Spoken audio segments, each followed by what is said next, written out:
बिस्मिल्लाहिर्रहमानिर्रहीम। मेरी क्लास अस्सलाम वालेकुम।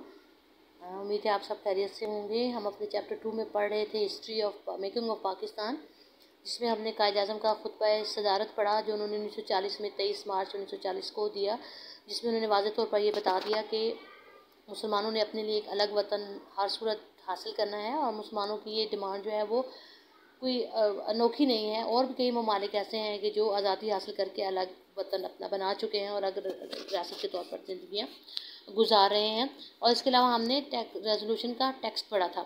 आज हम आगे बढ़ेंगे और पढ़ेंगे रिएक्शन क्या था, रिएक्शन टू द रेजोल्यूशन। अब ये जो रेजोल्यूशन सामने आई थी इस पर रद्द अमल क्या था। The Hindu leaders began to express their views against the resolution. This resolution was ridiculed. इसका मजाक उड़ाया गया और उन्होंने हिंदुओं ने इसके खिलाफ आवाज़ उठाना शुरू की। Gandhi and the Hindu oppose the resolution absolutely. All India Muslim League named this resolution as Lahore Resolution, but the Hindu press ridiculously began to write it as Pakistan Resolution. अब इन्होंने मुसलमानों ने इसको करारदादे लाहौर का नाम दिया, लेकिन हिंदू प्रेस ने तंज के तौर पर इसे करारदादे पाकिस्तान का नाम दे दिया। The Muslim leaders adopted this new term and today it is called Pakistan resolution. मुसलमानों ने जो हिंदू मुसलमानों के जो लीडर्स थे उन्होंने इसको अपना लिया और पाकिस्तान रेजोल्यूशन इसको कहने लगे। The British press called this resolution और Pakistan of Jinnah. The Hindu newspaper the Hindustan Times, modern review and Amrita Bazar Patrika wrote editorials against the plan और पार्टीशंस। अब मुख्तलिफ जो अखबारात थे इन्होंने तकसीम के मंसूबे की मुखालफत की और इसके लिए मुख्तलिफ इदारे भी उन्होंने तहरीर किए कि तकसीम नहीं होनी चाहिए। Hindu were of the view that the proposal for the partition will be rejected, but the Muslims of subcontinent had decided their future as a result of great struggle. They succeed in getting Pakistan after 7 years only.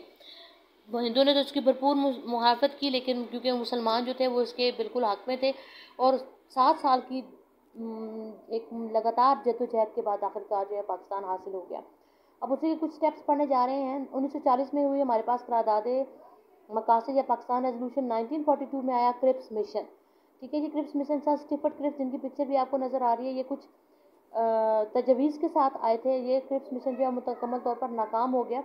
लेकिन Cripps mission क्या था? The British government sent a mission to subcontinent in 1942 headed by sir Stafford Cripps. It try to unite all the political parties on some points but it failed in attempt. इन्होंने कोशिश तो की तमाम political parties को एक नुक्ते पर जमा करने की, लेकिन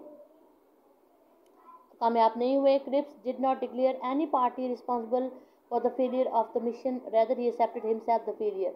उन्होंने किसी पार्टी को इसकी नाकामी का जिम्मेदार नहीं ठहराया, बल्कि खुद को ही जिम्मेदार ठहराया कि इस मिशन की नाकामी का जिम्मेदार मैं हूँ. The Muslim had made demand for Pakistan through Pakistan resolution. The leaders of Congress were launching movements against the government because anticipating the defeat of British in the World War II, it had decided that the Japanese would not decide the future of the subcontinent. अब कांग्रेस के leaders जो थे वो नई नई तहरीकें लेकर सामने आ रहे थे, क्योंकि उस वक्त जंग अजीम 2 जो थी वो ख़त्म हो चुकी थी और वो जंग अजीम जो थी वो जारी थी। और उस वक्त ये डर था कि कहीं ऐसा ना हो कि बरतानवी हुकूमत तो यहाँ से चली जाए तो फिर हमारा फैसला जो है वो कौन करे, जापानीज जो है हम पे कब्जा ना कर लें. तो क्रिप्स मिशन अपने किन तजवीज़ के साथ आया था? वो थी कि after the war the subcontinent will be under the crown, but the British government will avoid interfering in internal as well external affairs. हुकूमत वहाँ पे राज जो है, बादशाह जो है वो बरतानी हुकूमत की होगी, लेकिन वो अंदरूनी और बैरूनी मामलात में इंटरफेयर नहीं करेंगे. कौन? बरतानी हुकूमत. Defence, foreign affairs, communication etcetera will be handed over to India.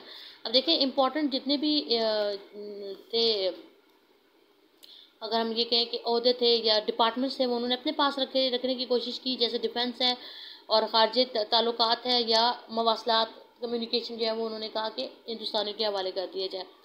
The members of provincial legislative assemblies will elect a central assembly for framing constitution. आइन साजी के लिए एक मरकजी असम्बली मुंतखब की जाएगी. After the constitution it will be sent to all the province for confirmation. और इसके बाद ये कानून साज असम्बलियों को अरकान को ये इख्तियार हासिल होगा कि अगर आइन मुकम्मल हो जाता है तो वो उसे हर सूबे के पास भेजें कंफर्म करने के लिए.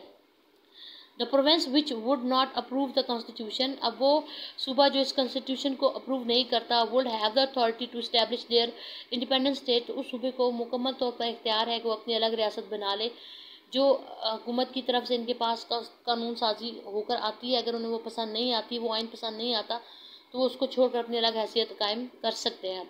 और नेक्स्ट क्या था, appropriate steps will be taken for the security of minorities, और अक़लियतों के हकूक़ के तहफ़्फ़ुज़ के लिए मुनासिब इक़दाम किए जाएंगे।